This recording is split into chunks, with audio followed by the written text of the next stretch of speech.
Welcome to the Reimagine Podcast. Each week, give yourself 30 minutes and meet the people working hard to create the future of insurance today. Hello and welcome to another episode of the Nassau Reimagine Podcast. Today, we talk with an individual who understands the concept in a way that I think is unique and is going to be very attractive to everyone who's listening. So in a world where everyone has a platform, how do you actually stand out? Today's guest lives at the intersection of what it means to do personal branding, brand stewardship. They just might be Connecticut's favorite entertainment personality and a familiar presence across New England sports. So as a trusted professional representing and enjoying some of the most recognizable sports brands in the region, you may recognize his voice from a few things in the area. Go Goats. I am proud to introduce today Conor Geary, and Conor is going to share what it means to go beyond the microphone in the game calls and how to build credibility, authenticity, and visibility in traditionally crowded spaces. So whether you're a student, an entrepreneur, creator, small business owner, or corporate professional, this episode explores how you can show up with intention, make an impact, and differentiate yourself when everyone is competing for the same attention. Conor, introduce yourself for those who may not be familiar with you and talk to us a little bit about the work that you do. Well, thanks very much for having me on the pod, Laura. I appreciate it very much. It's great to be here. For those that don't know me, my name is Conor Geary. I have adopted professionally, and I guess somewhat socially at this point, the moniker GameDayConor, and I serve as the in-game host and MC for a number of different organizations. I am from Central Connecticut originally. I was born in Hartford. I attended East Catholic High School before attending Siena College in the Albany area of New York. I graduated with a degree in marketing and management, a concentration in marketing, and I minored in philosophy. And what really started as an unexpected, fun side gig has really kind of steamrolled into something quite unexpected. And over the last couple of years, as you mentioned, that the brand itself has kind of grown, and I'm learning in pretty real time how to manage that and advocate for that. I've been nothing short of privileged and honored in terms of what it's brought me from an experience and opportunity standpoint so far. And I look forward to what the next iterations of this could look like, even though I don't know what that is yet. So happy to be here to talk more about it. Thanks for the opportunity. Yeah, absolutely. And I think it's the unknown that kind of keeps people like us going. It's what could happen, what's exciting about it. Diving in a little bit in our prep conversation, you're often the first point of contact that a fan can experience. And I thought that was an interesting perspective because they can't necessarily walk up to the bench, right? Unless they're getting chased off the field by security. Or they can't necessarily go to the players all the time, but they see you. So does that opportunity shape how you think about your role? And in some ways, I'd like to draw lines between being the first seen, whether it's at a sporting event or even just walking into a room and someone's showing up as Conor. How do you think about your intent as you come across either the field or where you show up on a daily basis? Yeah, it's a great question. And it sort of is, position A in terms of where I then make decisions about how I operate. And I say that because very early on in this kind of a role, what I'll call the game day role, I had to have an understanding that it's likely the case that most people that I encounter in any given game, for them, that is their first and only game of the season, if not maybe their first game ever.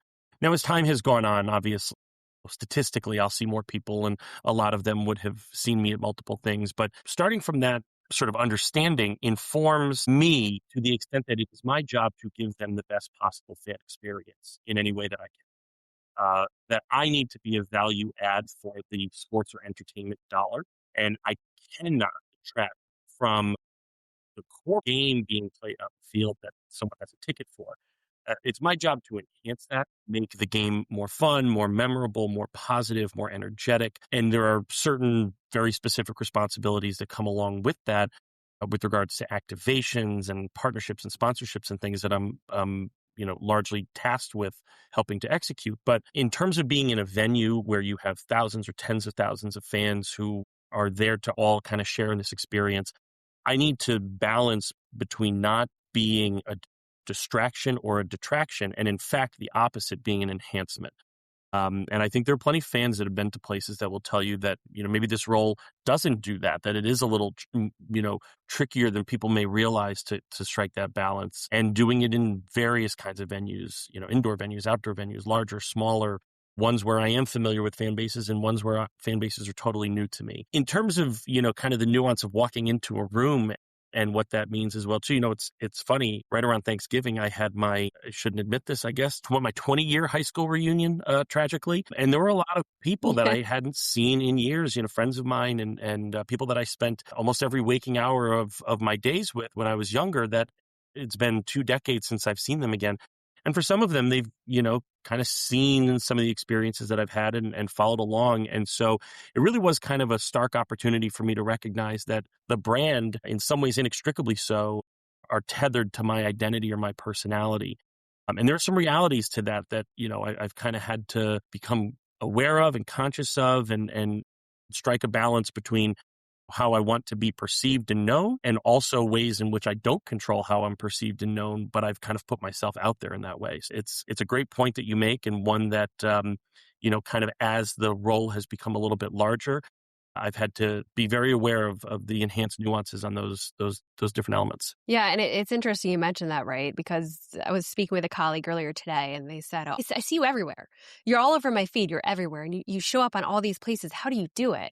And you think about how many roles that we each play, right? And I play the role of somebody who has a family. I play the role of someone who shows up here at Nassau Financial Group. I play the role of, co-chair of Reset. I'm on a number of boards of directors. And each time you walk into a space, you have to think about, to your point, what hat am I wearing? Who am I representing? In addition to not only Laura, but who else am I representing potentially, or at least showcasing? Because you're right in that when people see you, they may think of you as the human, or they may think of you as one of the roles that you have, and then immediately associate you with a brand. So for me, it's always assessing the situation, right? Looking at who you're engaging with, who they are interacting with. Is this NASA Laura? Is this Reset Laura? Is this CTC Laura? Which Laura is it today?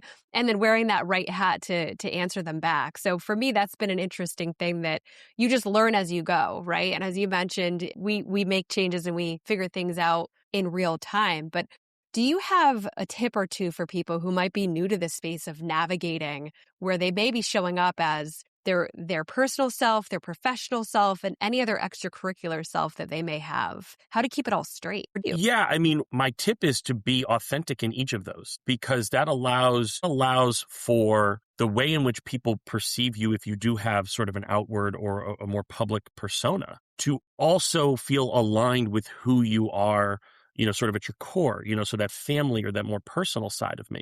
Now, the reality is that I don't go around, I've talked about this before, I don't go around my house pretending I'm a sports announcer. There's a job element to it and a theatrical component to it. I'm not just that dramatic all the time. But to your point, I do believe that in my interactions with fans, with partners, that it needs to feel like there's a consistency of that identity in that person, right? So that GameDayConor and Conor are not mutually exclusive people. They are kind of versions of the same core character, same core identity, that the composition is the same. It's just the platform or the avenue permits a little bit of a different role. But that authenticity, that consistency that I try to bring in, the same is true when again, in my position, I do need to have a role with different organizations. I can go and work for 3 sports teams in a single week, maybe more actually. And I really want to make sure that even if you were at every single game that I was at, that you kind of got the same personality, the same presentation. And I want that to feel like it's part of who I am as a person. And not in an efforted way, not in an acting way, but my tip to people who might find themselves in that kind of dynamic role where they're straddling between how they identify their own personhood and who they are and what their composition is, and how they represent themselves and even other organizations more outwardly, to be consistent and to be authentically you, because otherwise people can sniff that out these days very, very quickly. If it's that forced, if it's that inauthentic, it becomes very unappealing very quickly, especially in a rapid and social media organized world. That's something that I've really kind of had to take to heart. One of the ways you do that is your open feedback. Right? You have to be able to hear what people are saying. If people are enjoying what you're doing, not everyone's going to have to love what you do or love how you do it even, but you do need to present yourself in a way that isn't particularly thin-skinned, and be open to receiving feedback, whether that's from professional supervisors about ways that they want things to occur, or whether that's even some social feedback and, hey, you're doing too much here. Okay, it doesn't mean you just listen to the naysayer just because they're naysaying, but you do want to be open to recognizing that maybe there's a better way for you to do something. Again, all of it hearkening back to trying to be authentic and consistent across the board. I appreciate you talking about, the thick skin that comes with it, because there will be people who will be faster to point out what they may not prefer versus what they do prefer. Even thinking back to TEDx Hartford, this was our 9th year this past year, and each year myself and the other co-organizer, we take the stage and we host the event. And some years there are some very colorful pieces of feedback that we receive, whether it's about one of us, both of us, but it's the opportunity to learn, right? When there's something that is valuable and you can read in between the lines of, okay, this might have been an experience. This is how they're choosing to share it. What can I learn from them? And you learn that bit and either you take it back or you don't. But everything I found, for the most part, has been valuable or value-laced. So I appreciate you saying that. And there's vulnerability in doing it too. I think what people don't realize is as the front door to an experience, whether it's a sports game, emceeing a conference I was at, an insurance conference in November, and being the front door takes vulnerability because especially if you're freshly versed in a topic, there's personal risk involved that people don't necessarily realize. So tell us a little bit about how do you walk into a situation where you may not, be in season 5 of the experience. So you know that you're going to show up as your authentic self when it's new. One of the most important parts about my job, and one of the things that I've told lots of people who do this or have aspirations to kind of do what I do or something similar, because a lot of people, a little bit of a tangent here, but a lot of people who go into game hosting may have some desire or aspiration to go into broadcast or media or communications or sideline reporting or, and I don't really have that. I think that affords me a little bit of an opportunity to be somewhat less polished and a little bit more my authentic self because I'm not a sideline sports reporter. I'm not someone who represents a major media company and has to abide by the standards of journalism and all of those kinds of things. I get to be a bit more sort of antics oriented when it comes to games. Having said that, I've had a number of opportunities. You cited one where I'm walking into an arena, lowercase a arena, that is very dissimilar from anything else that I've done. The single most important component to my job, in my opinion, is the comfort and the confidence that regardless of what comes my way, I am able to manage the presentation that I'm responsible for. Words that I say, how I say it, how I present. It often requires a lot of really good inputs from the professionals, the people that know the insurance industry or the people that are responsible for the game presentation or the sponsor partnership that's being activated. All of the inputs that I get are very, very, very critical. But what I maintain is that no matter what, when the camera's on, the microphone's on, and I'm standing at the 20-yard line or center court, then I'm going to be able to navigate that production, that presentation in a audible, good diction. People can hear what I'm saying. I'm going to hit on all of the key points. I'm going to activate the elements that I need to do, even if I'm a little nervous, even if I get a little wobbly, even if I lose my mental place, that I can navigate from A to Z, hopefully without anybody even knowing that I screwed up. With that confidence comes the ability to do exactly what you've referenced. So that if I walk into a room of hundreds of insurance professionals, many of whom have no idea who I am, are not from the state of Connecticut, have never seen me, that I can still add to that experience for them. It is only with practice that I can get that confidence, but that's what I bring to that stage. You don't get to warm up with the audience. There's no real warm-up time. Establishing trust and credibility quickly, especially when people don't know you yet, is paramount to the success. Do you have a tip that you could give to somebody who's walking in for the first time and who wants to show up and fill up space in a positive way? How can somebody do that if they might not be as confident because they don't have as much experience as you do? When I was 8 years old, I was in my first play. It was a musical production and of The Sound of Music. I was just a little kid chorus member. And one of the things that I learned very early on when you're doing stage production is that you always have to assume that there's eyes on you. Somebody is watching you. Maybe it's a parent or sibling or relative. And even if you've got that corner part of the stage and the light above your head went out, somebody has their eyes on you when you're on stage. Believe that I'm very aware when I see people who are going above and beyond what I would otherwise expect them to do. And when I see those moments, I'm always, always sure to tell the supervisor. Right. So I can think back to one intern here at Duncan Park at a Yard Goats game, and a kid dropped their ice cream and their shoe was untied. And this college student who probably might have felt like they didn't have the authority to go up and get a fresh ice did exactly that, replaced the ice cream and helped the kid tie the shoe because the parents' arms were full of all the things. And in that moment, I don't know that they knew that I was looking and watching, but I observed that. And that's an it factor, right? That's whatever it takes to get the job done, they have it. They didn't need to be directed in a very crowded space, in a space where a lot of people are vying for visibility and opportunities, and a lot of people have the chops to do the task.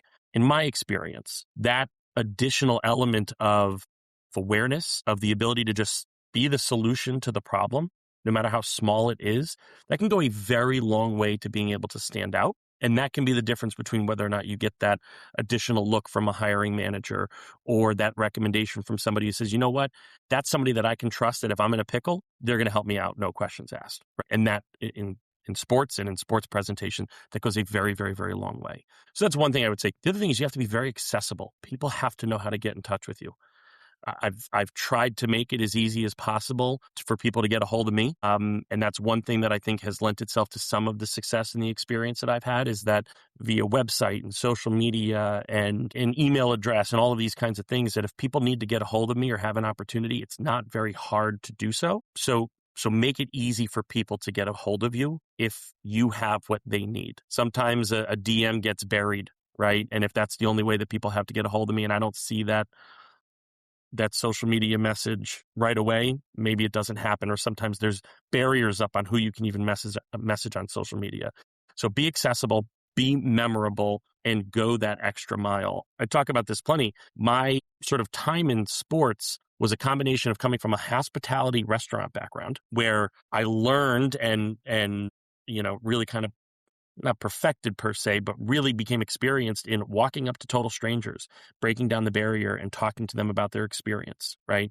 So I sort of had this ingrained in elements of hospitality, but I was also the first real true professional mascot for the Hartford Yard Goats. And it was only in being a very good mascot that I became more memorable among the executive team.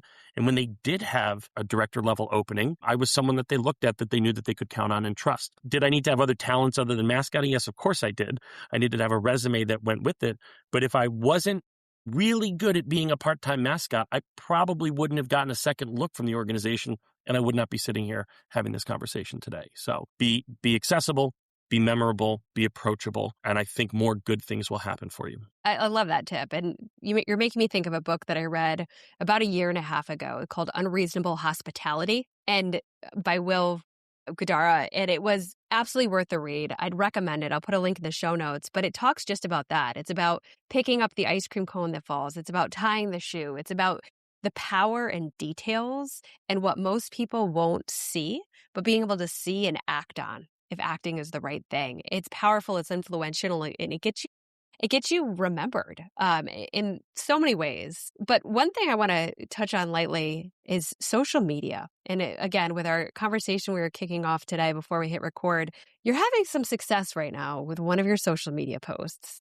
And we know that there's power in social. And what we can do is we can try our best to hit the algorithms at the right time, on the right day, with the right thing, to have our post go viral or our post get seen or maybe be seen by the right person or people. What advice would you give about utilizing social media to further expand, whether it's your personal brand, your professional brand, whether it's an entrepreneur, their small business? What are a tip or trick you could give the listeners about your experience through social? Yeah, I mean, listen, I don't have the biggest social media presence. I'll tell a little bit of a story here as an aside.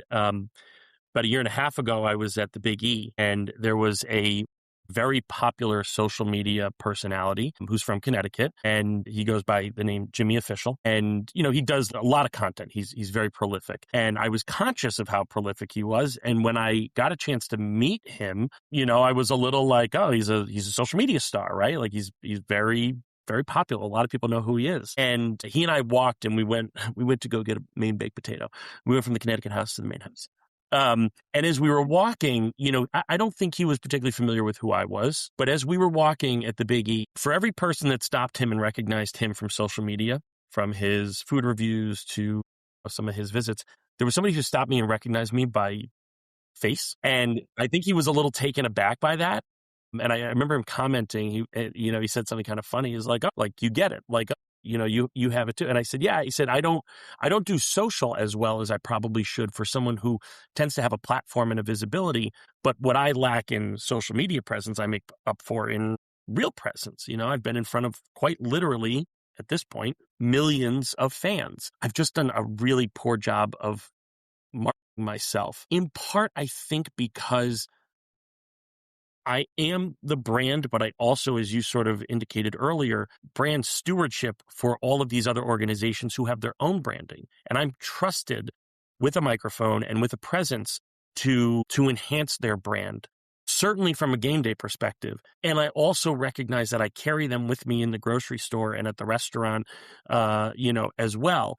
So I've previously been a little bit reluctant to try to step into my own personal branding, leveraging those relationships to do so. What is happening is that as my opportunities have increased, as my geographic presence has increased, as I've added more teams and venues and things like that to my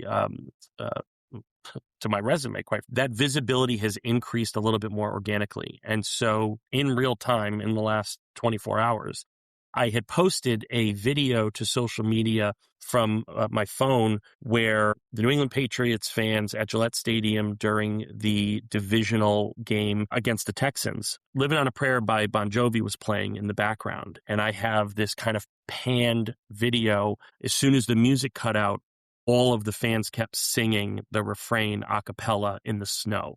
And it's just a 10-second clip. And it was incredible to be part of. And I posted it, and it has been taking off across platforms in the last 24 hours to a degree that I've never witnessed before. And what's interesting is that it has nothing to do with me, right? So normally I would have a phone going this way saying, oh, look at me on the field, or look at this cool thing, or look at this person I got to meet and introduce, which are all awesome. And I know people enjoy seeing that kind of content as well, too. But this was my vantage point. It was what I was seeing and witnessing, and that has resonated incredibly highly with certainly with the algorithm, but with the engagement that I've seen. People who were there, who experienced it, who had their own videos, who are so excited to see their team, or the opposite of that. The negative engagement of people who are like, song stinks or whatever. All of that stuff is there regardless. And while it's fascinating to watch, I will tell you it's actually a little bit intimidating.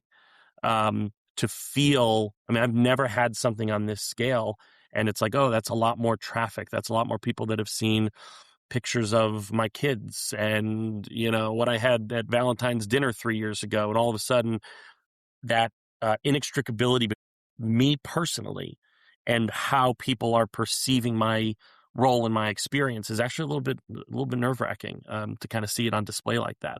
But it just goes to show you never know what's going to take off. And it was an incredible moment that was shared by tens of thousands of people. And it seems to be resonating with a lot of people who think that it was a cool moment. And it certainly was for me.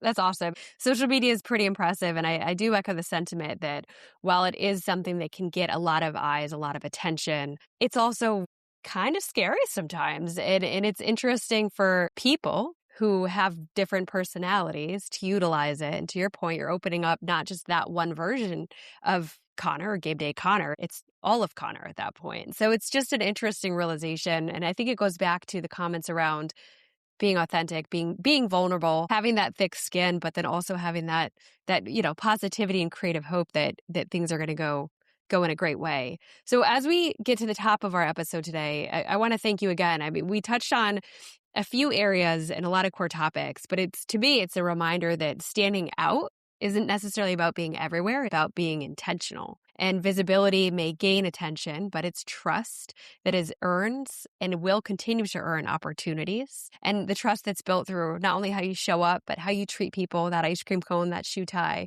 and consistently representing not only yourself, but also the others around. So Conor, I want to thank you for spending time with me today, thinking a little bit more intentionally about not only the way that I'm showing up to my microphone, but the presence that you have and that all people have in every room. If someone, looping back to your comments earlier, if someone wants to get a hold of you to either learn more or maybe engage you in your professional efforts, what is the best way for them to do so? Sure, I appreciate that. Certainly follow me on social and go ahead and like that viral video. All my social media is at GameDayConor. Connor has one N the right way. Sorry to any two N Connors out there. GameDayConor, all one word, or you can visit my website, www.GameDayConor.com, which has testimonials, Q&A, some really cool things that I've done, and also an opportunity to get in touch with me if I can ever enhance your event, from your golf tournament to your insurance seminar, whatever you need. I can bring the game day energy for you. I love that so much. And Conor, thanks again for spending time with me today. For those of you who listen to the Reimagine podcast, please tune in again next week for another episode. And thank you, Conor. Thanks for listening. If you enjoyed the show, please rate and recommend us on iTunes, Stitcher, Overcast, or wherever you get your podcasts. You can also get more great information about this company and other great startups at imagine.nfg.com.